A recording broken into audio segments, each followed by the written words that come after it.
Hello everyone. In this video we are going to look at one of the topics that is interesting and sometimes a little bit hard for people who are taking solid mechanics courses, and that is combined loading in structures.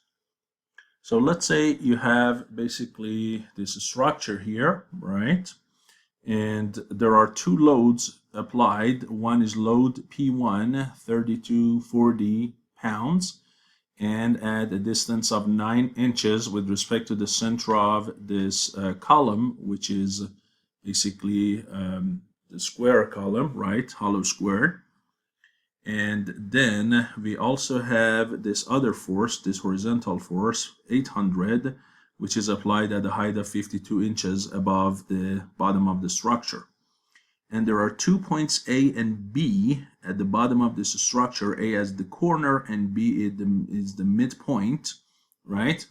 And this is the cross section of this structure, thickness of 1/2 inch. The dimensions are 6 inches, just a square. And we want to find the maximum normal stress at points A and B, okay? So how do we do that?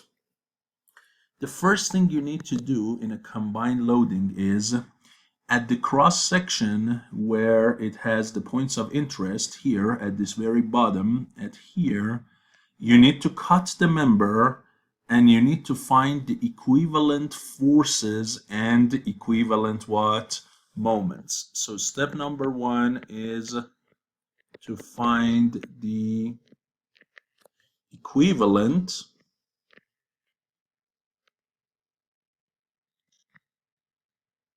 forces and moments at the desired intersection.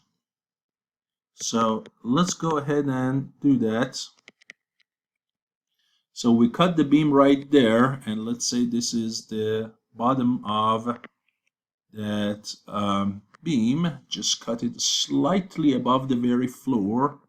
So let's say this thickness is very negligible, and we are cutting it right down here. Okay, where point B is there and point A is here. Okay, and of course this is a hollow cross section, so it is like this. And now what? We want to put the equivalent moments and the equivalent basically forces. So you know, in a 3D object, wherever you cut the object, there are 3 forces and there are 3 moments. So here, if we pick some coordinate system, let's say for instance, we say at the center, if we go with, let's say this direction to be X, this direction to be Y, and this upward direction to be Z. Okay, yeah. So in here, basically, X is like this, Y is like that, and Z is like this. Then we're gonna have some forces, right? What are these forces? They are in each direction. So we have a force in this direction, we have a force in this direction. In general, some of them could be 0, and we'll see. So let's say this is Fz, this is Fy, and this is Fx. Let's write it right next to it. And then we have some moments. So we have this moment, which is m about x-axis. We have this moment, which is m about z-axis.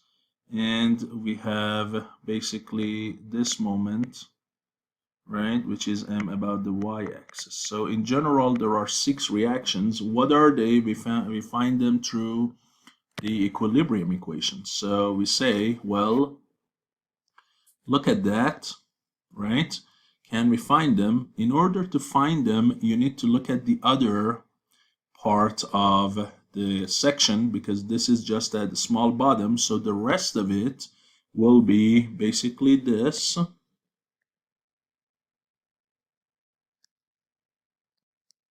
Correct?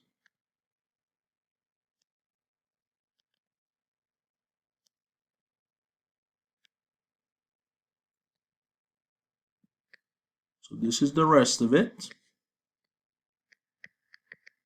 And now on this guy, we have those forces, the external ones. So we have this P2 in this direction, and we have P1 in this direction. And of course, the reaction of these forces and moments are applied at the bottom. So you have this Fx, and of course you have this Fy, and you have this Fz, and those other moments. So this is your Mx, this is your Mz, and finally, sorry, that was My, not Mx. This is Mx.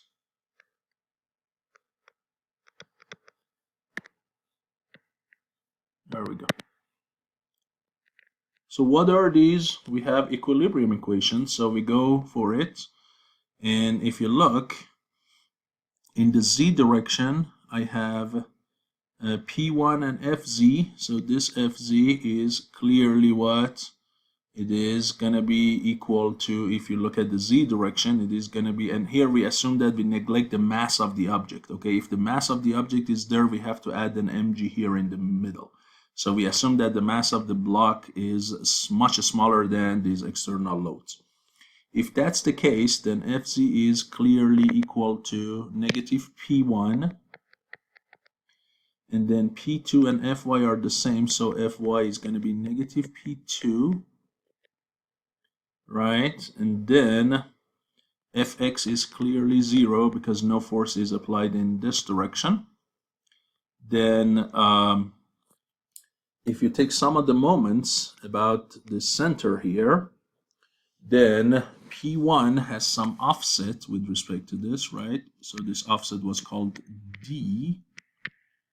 So D with respect to that center clearly is creating a Y moment, which is the same direction as this My. So My is going to be negative P1 times D. And this P2 has this distance, which is H. So H times P2 is clearly creating a moment about the x-axis, right? And look, this one is, if you look in the x direction, this mx is counterclockwise. Now this is also counterclockwise because I'm doing it in the other direction. So this one I have to invert it actually. This one has to be like that. Or sorry, this way, because this is the opposite x direction. So if we keep that, that is equivalent to a negative.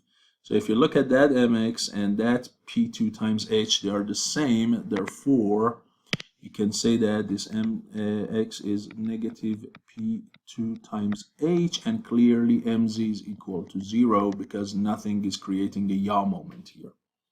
So I got my reactions. And now that I got them, I can put them down here. So now instead of these, I'm going to what? I'm going to write those equivalents. So let's go ahead and clean them up. And if there is something that is not there, I'm going to clean it. So in this case, there is no mz, remember, and there was one other that was 0, and that was fx. So I'm going to clean up fx2.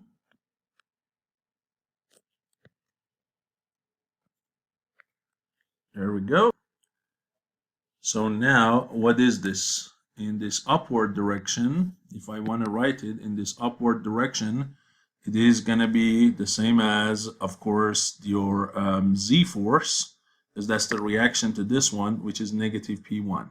So basically, it is negative P1 in this upward direction, or if you want, you can reverse it. You can invert it and have what? Positive P1. Okay, so let's do that. Instead of having it upward with a negative value, I have it downward and with a positive value. So it is going to go right here, and that value was P1. And then this one here has to also be inverted in this direction and becomes P2. And then these moments also, they have to be inverted as well. For instance, your m about y-axis, which is basically in this direction. Now you have to invert it, right? So you have to have it in this direction because it's negative, so we can make it positive now, P1 times D. And this one also is P2 times H, but I invert it.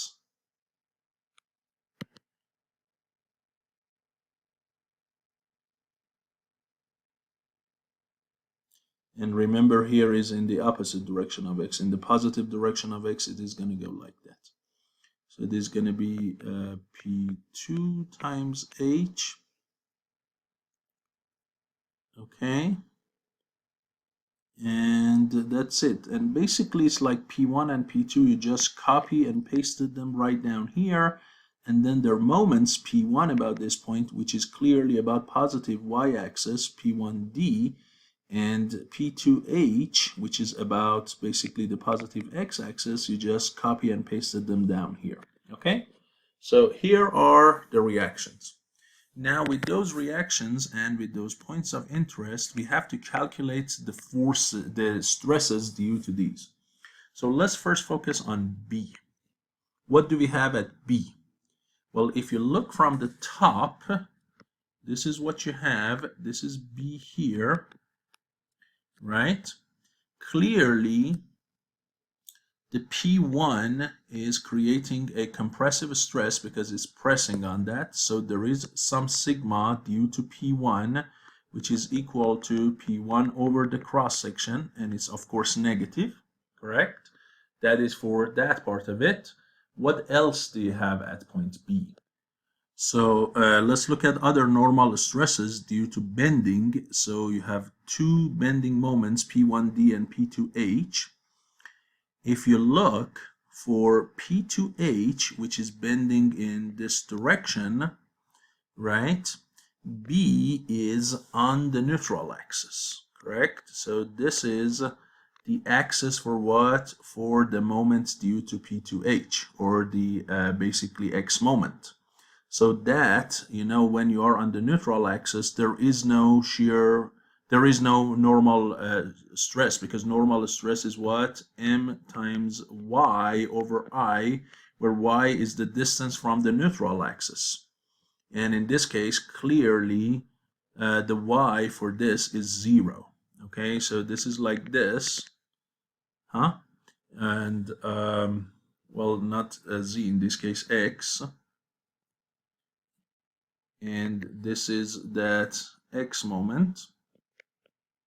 So this moment for point B is 0 because Y of it, which is in this direction, is 0.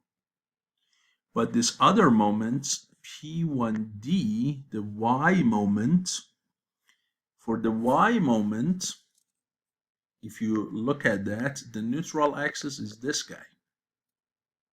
Okay, and B is the maximum distance. For that case, this is the distance. You use X and use the IY, so it is going to be MY times X over IYY. And clearly for this one, X is the maximum. So we have to calculate this term for point B, and how much is it? Well, we can find it. My is that moment, P1D, and clearly the way that this moment is, point B is going to be under compression, right? Because if it's a beam like that and you have this moment, this side will be stretched, this side will be compressed. So B is on the compression side, so it's going to be negative. So it's going to be negative of My, which was, as I said, P1D, so let's write it down, times the distance X for B, and for that we have to find the distance from the neutral axis. This is 6, half of that is 3 inches. Okay, just make sure you convert it into standard feet here, unless you want to keep it in PSI, which we can. So if that's the case, we just leave it as 3 inches. And then divided by IYY. So this is the y-axis, and IYY, this is just gonna be the outer section minus the inner section. The outer section is 6 and 6, so it is gonna be 6 times 6 cubed, or 6 to the 4 in this case, divided by 12, right? You know, for a cross section of B and H is BH cubed over 12. And then the intersection, if you look, since the thickness is 5.5.5, so the dimension of that is 5. So it's minus 5 to the 4 over 12. Yes? And again, this P1 and everything, they have numbers, so you can find the sigma at point B. This is the sigma for it, which we're going to calculate. And then we also have a tau. Where does tau come from? Tau comes from the bending shear, but from which one of these? Remember, bending shear is maximum on the neutral axis. So in this case, for this moment, B is on the neutral axis, so it has some tau. For this case, it doesn't. For this case, the tau, what was tau? Tau was the shear force V times the first moment of the section at the point Q over I times T, and T is the thickness at that section. So for this case, that is equal to 0. But for this one, that tau is not equal to 0. So you also have some tau B, which is equal to the shear force at that point, V, and V is clearly equal to what? P2. Yes. And then over Q, the first moment at this point. So you have to calculate the first moment of this top portion over I and divided by T, okay? And T is the thickness at that point, which in this case, you have two thicknesses of 0.5 and 0.5, so we can calculate that one. So I, in this case, is the same I is this guy. It doesn't matter which axis, Y or Z or X, I is the same because it's symmetric, so that is your I. T is 2 times 0.5, as I said, and then Q is the first moment of this top portion, which is going to be the area of it times what? Times the centroid of it. So you have to find the centroid of this cross section wherever it is. Okay, remember that it's not a complete cross section like that. It is this cross section actually. So you're looking at this. This is hollow. This is not solid. Okay, so you have to find it. So you have to find this y bar, whatever it is, and multiply it by the section of that. That's not this same A. Okay, this is half of A, because this A is the entire cross section, so it's basically half of that A. And this y bar you can easily find from statics. P2 you have, A is the cross section, which is clearly 6 squared minus 5 squared, right? And once you have all this information, you can find the tau and you can find the sigma. In this case, we can find sigma to be negative 1860 psi if you plug in, and this guy is going to be 160 psi. Okay, so we found the sigma and the tau at point B, and if we want to find the maximum normal stress, we can just use the formula of the Mohr circle, right? So sigma 1 and 2, as you know, at any point is equal to, basically, here I wrote it to save some time, sigma x plus sigma y over 2, the average sigma plus this square root of sigma x minus y squared over 2 plus tau xy. Now in this case, you only have one of the sigmas, doesn't matter whether you call it x or y in this case, right? And you only have one sigma, and once you have the sigma plug in and your tau x plug in, then you can find what? Your maximum and minimum. And in this case, of course, since this term is negative, we pick the negative to get the maximum. So we are after sigma 1 in this case. So if we are after sigma 1, then we only use the negative term, as I said. And it is going to be negative 1800. Let's see, I just calculated it. So it is negative 1800. 74 psi. Yeah, so that is for B. Now, if you want to do the same thing for A, what is the difference? The only difference is this. Since A is at the corner, so if I want to redo everything for A and not use all of the, use some of it, some of the information. So A is here, and because of that, for both of these cases, for both of these bending moments, it is not on the neutral axis for either one. It is at the maximum for both. So in this case, none of these moments will be zero, of course, plus that P1 over A. So you have 3 moments. And the thing is, you know, the shear stress is max at the neutral axis and 0 at the very basically exterior surface of the object. And in this case, A is on the exterior for both of these bending moments. So in this case, the shear stress is equal to 0 for both of these scenarios.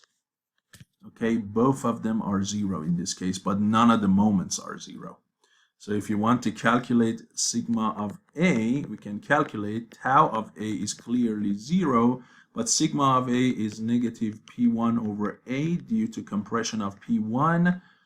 And if you pay attention to this moment, right, that moment for A is the same as B, it's compression, so it is still going to be negative P1D. It's the same 3-inch distance over I, which is that same thing. But for this moment now, for this P2H, okay, which you are bending in this direction, this top portion here is under compression, extension. This bottom portion is under compression. Okay, so this is under compression as well, so you get another negative. Okay, you get what? You get another negative here. This one, it is going to be P2 times H. The distance is again 3 inches. And that's over the same I. As I said, the I in this case does not really matter. So this is IXX, this is IYY, but they are the same thing. And if you calculate it for this guy, it is going to be negative 4090 psi, which, because it's only 1 sigma and now tau, no tau, this is also the maximum normal stress in point A. Done. Okay? So you see here, I have a combination of bending moments, shear stress normal, and everything.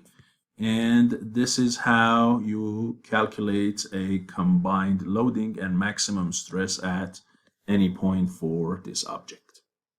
So as long as you find step 1, and then step 2, you use these formulas for normal stress, for shear stress, and then add or subtract depending on which side of the bending moment or force they are, and then you can apply the Mohr circle formula.